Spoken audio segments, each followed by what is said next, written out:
Nah, kehidupan di Madinah ini terdiri dari 3 periode. Yang pertama, tahapan masa yang banyak diwarnai goncangan dan cobaan ya. Jadi banyak sekali cobaan yang terjadi pada saat itu. Sedangkan musuh-musuh dari luar itu menyerang Madinah untuk menyingkirkan rombongan-rombongan Islam tadi. Dan tahapan ini berakhir dengan dikukuhkannya perjanjian Hudaibiyah pada bulan Zulqaidah tahun ke-6 Hijriah. Tahapan yang kedua yaitu tahapan masa perdamaian dengan para pemimpin yang merasa hebat. Paganisme itu yang merasa hebat sukunya. Suku Aus lebih hebat dari suku Khazraj misalnya kayak gitu ya. Nah, yang berakhir yang membuat ketegangan antara suku-suku itu adalah adanya Fatu Mekah. Fatu Mekah itu yaitu kemenangan Mekah, perang Badar ya pada bulan Ramadan tahun ke-8 dari Hijriah. Nah, inilah para raja banyak yang masuk Islam. Jadi dakwanya itu kepada para raja. Nah, itu ya tahapan yang kedua. Yang ketiga, tahapan masa masuknya manusia ke dalam Islam secara berbondong-bondong, yaitu masa datangnya para utusan dari berbagai kabilah ke Madinah. Dan masa ini kalau sudah satu Mekah bentar lagi Nabi berapa tahunnya itu Nabi 3 tahun Nabi meninggal. Nah, masa ini membentang hingga wafatnya Rasulullah pada tahun ke-11 Rabiul Awal ya. Pada bulan Rabiul Awal. Iya, pada tahun 11. Jadi sampai kondisi yang masih labil di Madinah tak kalah hijrah. Jadi makna hijrah itu bukan cuman melepaskan diri dari cobaan yang ada di Mekah ya, dari cecaran orang kafir Quraisy ya, bukan ya. Tapi hijrah itu adalah usaha untuk mendirikan sebuah masyarakat baru yang lebih aman. Nah, itu ya. Jadi para orang-orang muslim itu wajib ikut mendirikan negara yang baru ya. Untuk menegakkan negara yang baru itu butuh perjuangan. Manusia yang dihadapi di Madinah ini ada tiga, dibagi menjadi 3 kelompok. Kelompok yang pertama adalah rekan-rekan yang suci, mulia dan baik. Yang kedua adalah orang musyrik yang sama sekali tidak beriman kepada Rasulullah, kepada Allah, jelas, yang berasal dari berbagai kabilah yang ada di Madinah. Yang ketiga adalah orang-orang Yahudi. Jadi tebak-tebak pasti orang-orang iya, orang-orang Yahudi. Jadi kelompok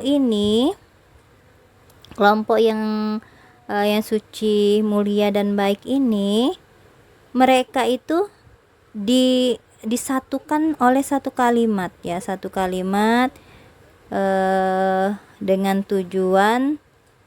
satu tujuan yang disepakati, dan mereka ini berpencar di berbagai keluarga, ditekan, tapi mereka yang suci, yang mulia, baik tadi, rekan-rekan yang baik tadi, mereka itu dilecehkan, diusir, dan mereka tidak memiliki kekuasaan apapun.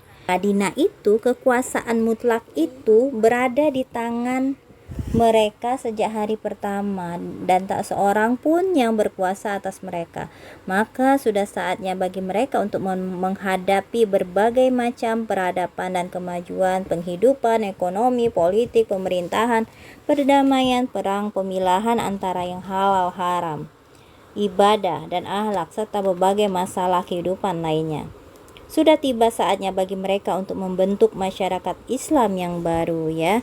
Jadi itulah Nah, jadi pembentukan masyarakat Islam yang diinginkan oleh umat Islam ya, itu tidak hanya bisa terjadi 1 atau 2 hari atau 1 bulan atau berapa tahun, tidak, tapi membutuhkan waktu yang lumayan lama ya, agar syariat, hukum, pendidikan semuanya itu sempurna.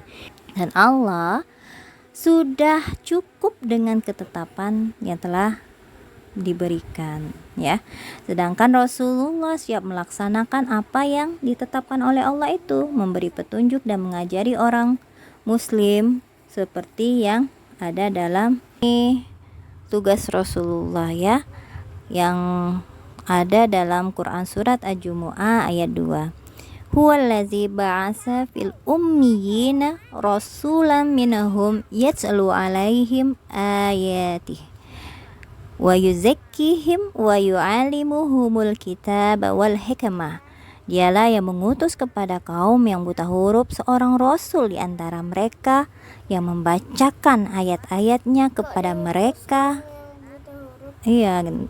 mensucikan mereka dan mengajarkan mereka mengajarkan kepada mereka kitab dan hikmahnya. Rasulullah itu diutuskan untuk mereka seperti itu, untuk mengajarkan kebaikan, agar mereka yang nggak tahu jadi tahu tentang hal-hal yang haram, tentang hal-hal yang halal, kayak gitu ya. Lalu membacakan ayat-ayat Al-Quran, mensucikan mereka ya. Para kaum muslimin dan para sahabat yang menerima ajaran Rasulullah ini, ayat-ayat Al-Quran yang dibacakan oleh Rasulullah ini, merasa senang. Mereka merasa senang hati dan melaksanakan apa yang disampaikan Rasulullah itu ya, dengan perasaan yang gembira. Dalam surat Al-Anfal ayat 2 dikatakan bahwa, dan apabila dibacakan ayat-ayatnya maka bergetarlah hati mereka. Ini adalah salah satu tanda orang yang beriman. Ketika orang beriman itu ya, Al-Anfal Apa tuh? ayat perangan ini, kuda perang ya kalau tidak salah ya, Al-Anfal ya. Oh, ayat kuda perang ya. Nanti Al-Anfal Perang kalau tidak salah. kita baca. Orang yang beriman itu ketika mendengarkan ayat-ayat Al-Quran, ayat-ayat Allah dibacakan, itu terasa bergetar. Kamu getar enggak? Ada rasa misalnya, ya Allah, ada kok rasa sedih, padahal kamu nggak tahu artinya. Ada rasa takut ketika tahu artinya, oh ini tentang siksa Allah, rasanya takut untuk melakukan, nanti ngulang lagi kayak gitu ya. Iya kayak gitu, karena manusia itu selalu hilaf, selalu